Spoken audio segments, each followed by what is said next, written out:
여러분, 지금 이 순간 한반도의 운명이 이미 다시 쓰여지고 있다는 사실 알고 계셨습니까? 그리고 그 시작은 6월 3일, 바로 그 날이었습니다. 이 영상을 보게 된 건 우연이 아닙니다. 왜냐하면 지금 우리가 살고 있는 이 시기에 파너스님이 40년 전에 예언한 가장 중요한 순간이기 때문입니다. 전국 500만 명이 벌써 무언가 다르다고 느꼈습니다. 그런데 그게 단순한 기분이 아니었다면요. 진짜 이야기는 지금부터입니다. 그리고 여러분이 그 일부의 가능성은 꽤 높습니다. 1943년 파너스님은 말했습니다. 때가 되면 거울 같은 자가 나타날 것이다. 그는 90일 동안 한반도의 영혼을 비출 것이다. 그 거울의 등장이 예언된 시기, 그 시작이 바로 6월 3일 대통령 선거일입니다. 그날부터 지금까지 반 3조, 그리고 앞으로 남은 9주 동안 대한민국의 방향이 완전히 결정될 수도 있습니다. 그 거울에 비친 대한민국의 모습은 무엇입니까? 그리고 그 거울은 지금 깨지고 있는 건 아닐까요? 파너스님의 모르는 분은 거의 없습니다. 6.25 전쟁 나라가 두 동강 났던 그 참혹한 전쟁, 그 혼란에 누구보다 먼저 예견하셨던 분, 그리고 IMF 외환위기, 수많은 가정이 한순간에 무너졌고 퇴직, 폐업, 가정 불화, 그 모든 고통의 시작을 30년 전 미리 경고하신 분입니다. 88올림픽의 성공, 그조차도 정확히 예언하셨습니다. 이런 분이 단 한 번, 가장 조심스럽게 남긴 마지막 예언, 그게 바로 지금 우리가 살아가는 이 시기에 새로운 지도자의 첫 90일에 대한 이야기입니다. 그리고 지금 우리는 그 90일의 초입부에 들어섰습니다. 이 시기의 결정이 여러분의 삶을 바꿀 가능성은 결코 작지 않습니다. 하지만 이 초발의 흐름 속에서도 벌써 징조는 나타나고 있습니다. 첫 30일은 고요할 것이다. 지금 정책은 발표됐지만 현장은 조용합니다. 마치 폭풍 전의 고요처럼 두 번째 30일엔 서쪽에서 그림자가 온다. 외교, 안보, 국제 정세는 이미 요동치기 시작했습니다. 마지막 30일엔 거울이 깨지기 시작한다. 우리는 지금 그 전조에 서 있습니다. 여러분, 이 영상에 도달하신 건 우연이 아닙니다. 그 500만 깨어날 영혼 중 하나가 여러분일 수 있습니다. 하지만 기억하세요. 이제 남은 것은 거울이 깨진 이후에 대비하는 것입니다. 지금부터는 깨진 거울 조각 속에서 진짜 진실을 찾아야 합니다. 이 영상은 파너스님의 마지막 예언이 어떻게 현실과 연결되고 있는지 단계별로 분석해 드릴 것입니다. 끝까지 보셔야 하는 이유, 앞으로의 천일 운명이 바로 이 안에 담겨 있으니까요. 여러분, 6월 3일 이후 지금까지 무슨 일이 일어났는지 기억하십니까? 새 지도자가 취임한 후 첫 20일, 언론은 화해의 시대라고 부르고 정치인들은 새로운 시작이라고 말합니다. 국민들은 안도의 한숨을 내쉬며 일상으로 돌아갔습니다. 화해의 손길이 오가고 협력의 약속이 맺어지며 미래에 대한 희망이 피어오릅니다. 여론조사는 70%라는 높은 지지율을 보여주고 시장은 안정을 찾았으며 거리는 평화롭습니다. 마치 모든 문제가 하룻밤 사이에 사라진 것처럼 보입니다. 하지만 파너스님은 이미 알고 있었습니다. 이 평화가 얼마나 위험한지를 첫 달의 평화를 믿는 자는 폭풍의 눈 속에서 춤추는 자와 같다고 스님은 경고했습니다. 여러분, 지금 우리가 경험하는 이 고요함이 진짜 평화일까요? 아니면 더 큰 폭풍 전에 잠시 멈춤일까요? 맑은 하늘에 보거든 오히려 두려워하라. 파너스님의 이 말씀이 무슨 뜻인지 아십니까? 우리는 구름 한 점 없는 하늘을 축복이라 여깁니다. 하지만 노련한 어부들은 알고 있습니다. 너무 맑은 하늘은 태풍의 전조라는 것에 지금 한반도의 하늘이 그렇습니다. 너무 조용하고 너무 평화롭고 너무 완벽합니다. 마치 누군가가 의도적으로 연출한 무대처럼 파너스님은 이것을 잠든 화산 위의 호수라고 불렀습니다. 표면은 거울처럼 고요하지만 그 아래에서는 마그마가 들끓고 있다는 것입니다. 여러분이 뉴스에서 보는 것은 빙산의 일각입니다. 지금 이 순간에도 비공개 회의실에서 암호화된 메시지로 그리고 깊은 밤의 전화통화로 한반도의 미래가 재편되고 있습니다. 파너스님은 이것을 그림자 춤이라고 불렀습니다. 빛이 가장 밝을 때 그림자도 가장 진하다. 공개된 약속지에는 비밀 협정이, 화해의 악수지에는 계산된 전략이, 그리고 미소지에는 날카로운 칼날이 숨어 있습니다. 이미 주사위는 번져졌고 우리는 그 결과를 기다리고 있을 뿐입니다. 그런데 여러분, 가장 무서운 것이 무엇인지 아십니까? 바로 우리의 영적 감각이 잠들어 버리는 것입니다. 평화로운 표면에 속아 경계를 풀고 안일함에 빠져 진실을 보지 못하게 되는 것입니다. 파노스님은 말했습니다. 90일의 첫 번째 시험은 깨어있음의 시험이다. 잠든 자는 두 번째 달의 폭풍을 견디지 못할 것이다. 지금 심어지고 있는 씨앗들이 있습니다. 우리 눈에는 보이지 않지만 7월이 되면 싹을 틔울 것이고 8월이 되면 거대한 나무로 자라날 것입니다. 이 평화의 시간은 사실 가장 위험한 시간입니다. 왜냐하면 우리가 방심하는 순간 보이지 않는 힘들이 미래를 결정짓고 있기 때문입니다. 500만 명의 깨어난 영혼들이야 지금은 잠들 때가 아닙니다. 오히려 더욱 깨어 있어야 할 때입니다. 왜냐하면 진짜 시험은 이제부터 시작이기 때문입니다. 여러분이 느끼는 그 미묘한 불안감, 그것이 바로 여러분의 영혼이 보내는 경고 신호입니다. 무시하지 마십시오. 파너스님의 예언은 분명합니다. 첫 30일의 평화는 한정이며 진짜 폭풍은 그 뒤에 기다리고 있다고. 그렇다면 이 평화로운 시기에 이 고요한 표면 아래에서 정확히 무엇이 일어나고 있는 것일까요? 여러분, 답은 우리가 생각하는 곳에 있지 않습니다. 파너스님은 우리의 시선을 완전히 다른 곳으로 돌립니다. 바로 지도자가 아닌 우리 자신에게로. 지금부터 제가 들려드릴 이야기는 여러분이 지금까지 알고 있던 리더십에 대한 모든 개념을 뒤집을 것입니다. 우리는 내일 지도자를 영웅이나 악당으로 봅니다. 그들이 국가의 운명을 좌우한다고 믿습니다. 하지만 파노스님의 예언에서 가장 충격적인 부분은 바로 이것입니다. 지도자는 창조하지 않는다. 단지 드러낼 뿐이다. 이것이 무슨 의미인지 아십니까? 이재명이든 그 누구든 지도자는 무언가를 만들어내는 존재가 아닙니다. 그들은 단지 이미 우리 안에 존재하는 것을 표면으로 끌어올리는 촉매제일 뿐입니다. 마치 화학실험에서 촉매가 반응을 일으키지만 스스로는 변하지 않는 것처럼 지도자는 국민의 집단 무의식 속에 잠들어 있던 것들을 깨웁니다. 그는 반제 국민이 이미 선택한 것을 드러낸다. 파노스님의 이 문장을 잘 새겨들으십시오. 우리가 의식하지 못했을 뿐 우리는 이미 선택했습니다. 우리의 두려움, 욕망, 희망, 그리고 절망이 모여 하나의 거대한 파동을 만들었고 지도자는 그 파동의 정점에 서 있는 거울일 뿐입니다. 지금 이 순간의 평화도 앞으로 올 폭풍도 모두 우리가 만들어낸 것입니다. 파너스님은 이것을 보이지 않는 강둑에 비유했습니다. 우리는 단단한 땅 위를 걷고 있다고 생각하지만 사실은 강가의 가장자리를 걷고 있습니다. 한 발짝만 잘못 뒤져도 금리에 휩쓸릴 수 있는 위험한 길입니다. 그런데 여기서 중요한 것은 지도자가 어디로 발을 디딜지는 국민의 집단적 의식 상태가 결정한다는 것입니다. 지도자가 우리를 이끄는 것이 아니라 우리의 집단 영혼이 지도자의 발걸음을 인도하는 것입니다. 지금 이 순간 우리는 거울 앞에 서 있습니다. 아직은 거울이 깨끗해서 우리가 보고 싶은 것만 보입니다. 희망, 변화, 새로운 시작. 첫 30일의 평화로운 시기는 거울이 아직 온전한 시기입니다. 우리는 우리가 원하는 모습의 거울에 투영하고 거울은 충실히 그것을 반사합니다. 하지만 파노스님은 경고합니다. 모든 거울은 결국 금이 간다. 그리고 금이 간 거울은 진실을 왜곡된 형태로 보여준다. 7월이 되면 8월이 되면 그 거울에 균열이 생기기 시작할 것입니다. 그리고 그때 우리는 깨달을 것입니다. 우리가 보고 있던 것이 우리의 희망사항이었을 뿐 진짜 모습은 훨씬 더 복잡하고 어두웠다는 것에 500만의 깨어난 영혼들이야 거울이 깨지기 전에 우리 자신의 진짜 모습을 직시해야 합니다. 왜냐하면 타노스님의 예언은 분명합니다. 거울이 깨진 후에는 이미 늦다. 진실을 바꿀 수 있는 시간은 거울이 온전할 때뿐이다. 이재명은 우리의 거울입니다. 그가 보여주는 모습은 바로 우리 자신의 모습입니다. 그리고 이것이 바로 다음 60일 동안 일어날 일들의 진짜 의미입니다. 하지만 여러분, 진짜 시험은 그 이후에 옵니다. 타노스님은 90일의 기점으로 한반도에 거대한 변화의 바람이 불 것이라고 예언했습니다. 그것은 마치 한여름 밤의 꿈이 끝나고 차가운 새벽이 밀려오는 것과 같을 것입니다.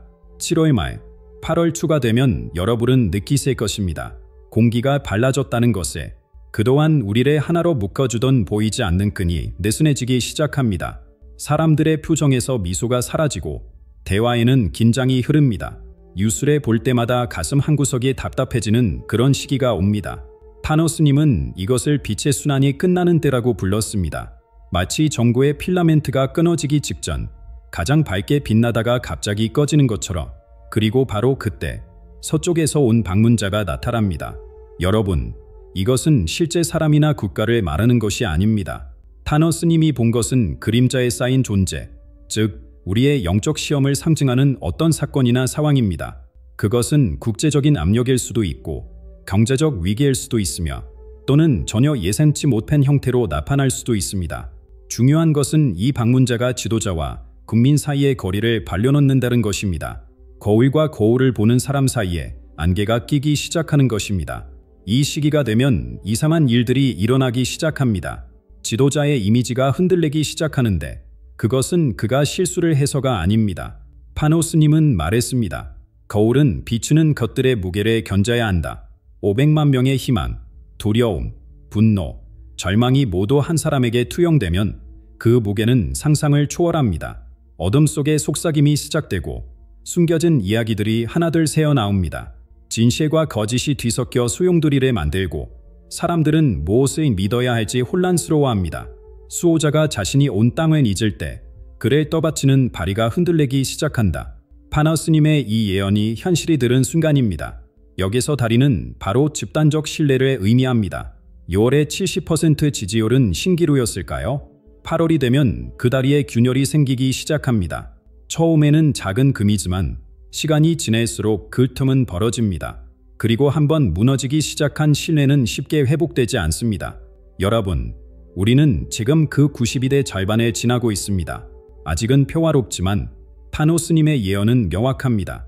거울에 금이 가기 시작하면 그것을 막을 수 있는 것은 오직 하나뿐입니다. 바로 우리가 거울에 투영하는 것을 바꾸는 것입니다.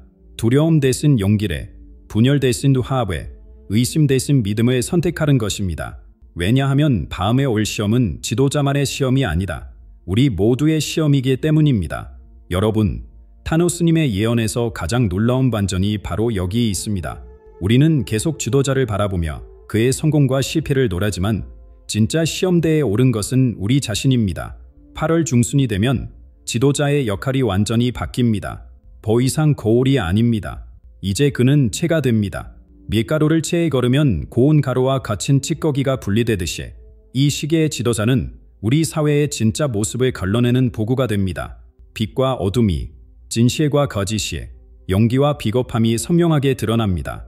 그런데 중요한 것은 이 분리 과정에서 우리 각자가 어느 쪽에 설 것인가 하는 선택입니다. 타노스님은 이 시기를 메아리 골짜기라고 불렀습니다.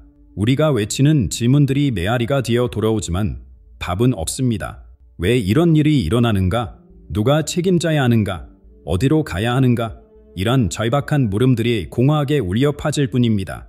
더 무서운 것은 중요한 결정들이 우리와 상관없는 곳에서 내려지는 것처럼 느껴진다는 것입니다.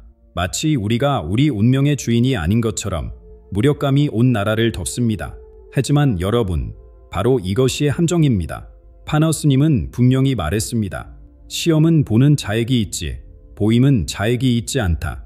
지도자를 시험하는 것처럼 보이지만 실제로는 우리의 영적 분별력에 시험받고 있는 것입니다. 겉모습에 속지 않고 본질을 볼 수 있는가? 소문과 선동에 휩쓸리지 않고 진실을 구별할 수 있는가? 두려움에 굴복하지 않고 위바른 길을 선택할 수 있는가? 500만의 깨어난 영혼들이여, 이제 관객석에서 내려와야 할 때입니다.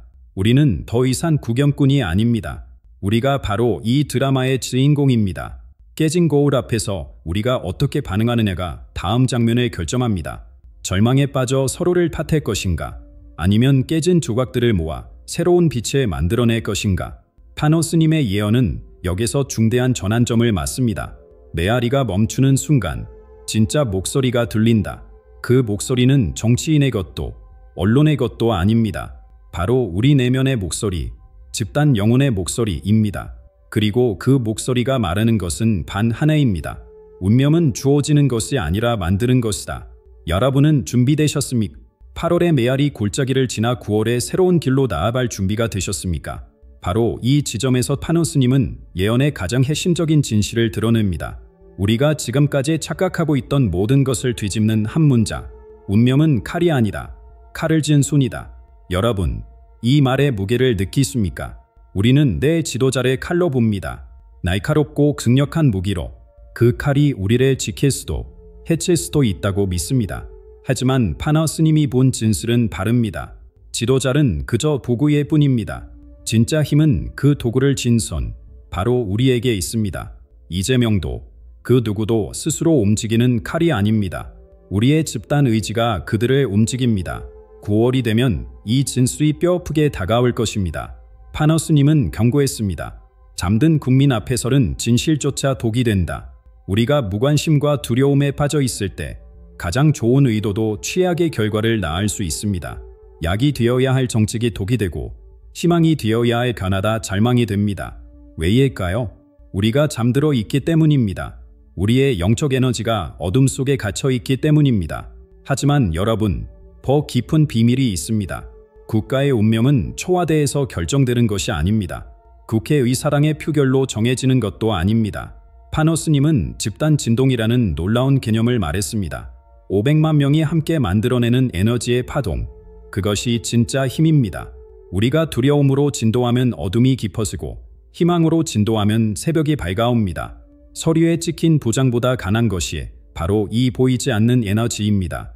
가장 무서운 적은 밖에 있지 않습니다. 바로 우리의 침묵입니다. 파너 스님은 침묵을 미래의 건축가라고 불렀습니다. 우리가 두려워서 말하지 않을 때 그 침묵이 벽돌이 되어 감옥을 짓습니다. 우리가 체념해서 행동하지 않을 때 그 무기력이 시멘트가 되어 우리의 미래를 굳혀버립니다. 침묵은 중립이 아닙니다. 그것은 적극적으로 어두운 미래를 건설하는 행위입니다. 지금 이 순간 9월을 향해 가는 이 시점에서 우리에게는 선택권이 있습니다. 칼을 쥔 손으로서의 선택권이 두려움의 진도에 만들 것인가, 용기의 진도에 만들 것인가, 분열의 에너지를 퍼뜨릴 것인가, 화합의 에너지를 퍼뜨릴 것인가. 500만의 깨어난 영혼들이야. 우리가 만드는 파동이 한반도의 미래를 결정합니다. 한 사람 한 사람의 선택이 모여 거대한 물결이 됩니다. 그 물결이 폭풍이 될지 생명의 파도가 될지는 오직 우리에게 달려 있습니다. 파너 스님의 예언은 명확합니다. 깨어난 자들의 손의 운명이 굴복한다. 여러분, 칼을 쥔 손은 바로 우리입니다. 이제 그 손으로 무엇을 할 것인지 결정해야 할 때입니다. 하지만 만약 우리가 그 선택을 하지 않는다면 어떻게 될까요? 파너 스님은 그 끝에 보았습니다. 그리고 그것은 우리가 상상하는 것과는 전혀 다른 모습이었습니다. 한반도가 침묵 속에서 울부짖을 것이다. 파너 스님의 예언 중 가장 소름 끼치는 문장입니다. 여러분, 침묵의 울부짖음이 무엇인지 아십니까? 그것은 폭발하는 분노가 아닙니다. 거리를 가든 매운 시위대의 함성도 아닙니다. 그것은 영혼이 말라버린 사람들의 조용한 절기입니다. 겉으로는 평화롭지만 안으로는 텅 비어버린 삶의 비명입니다. 이것이 바로 놓친 기회의 아픔입니다.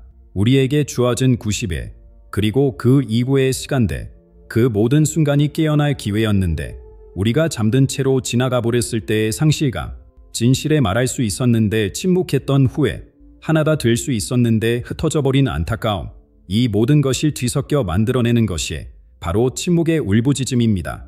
가장 무서운 미래는 이것입니다. 겉으로는 아무 문제 없이 돌아가는 나라, 출근하고 밥 먹고 잠자는 일상. 하지만 사람들의 눈빛은 죽어있고 가슴은 고와하며 발걸음은 목적에 이렇습니다. 마치 영혼 없는 좀비들이 거리를 걸어다니는 것처럼 파너 스님은 이것을 걸어다니는 무덤이라고 불렀습니다. 그런데 진짜 비극은 따로 있습니다. 언젠가 이 무감각에서 깨어났을 때 우리는 왜 이렇게 되었는지조차 이해하지 못할 것입니다. 원인이 영적 차원에 있었기에 물질적 사고에 갇힌 우리는 그것을 볼 수 없습니다. 마치 물고기가 물의 존재를 모르듯이 우리는 우리를 둘러싼 영적 진실을 인식하지 못합니다. 하지만 여러분, 아직 늦지 않았습니다.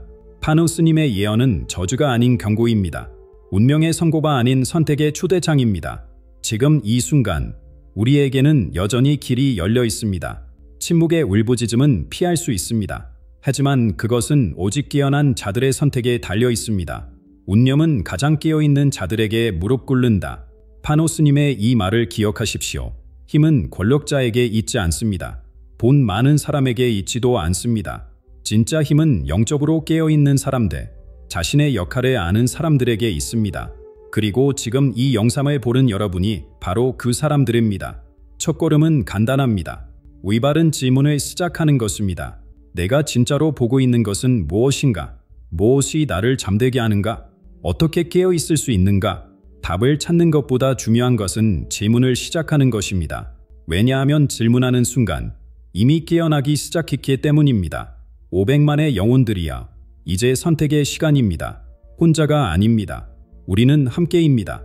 이 영상에 좋아요를 누르고 댓글을 남기고 구독하는 것, 그것은 단순한 클릭이 아닙니다. 그것은 나는 깨어있다는 선언입니다. 나는 참여한다는 약속입니다. 우리는 함께 간다는 연대의 표현입니다. 파노 스님의 예언은 여기서 끝나지 않습니다. 하지만 그 다음 장은 우리가 써야 합니다. 침묵의 울부짖음으로 끝날 것인가? 아니면 깨어남의 함성으로 새로운 시작을 만들 것인가? 선택은 여러분의 것입니다. 그리고 그 선택이 한반도의 다음 천일에 결정할 것입니다.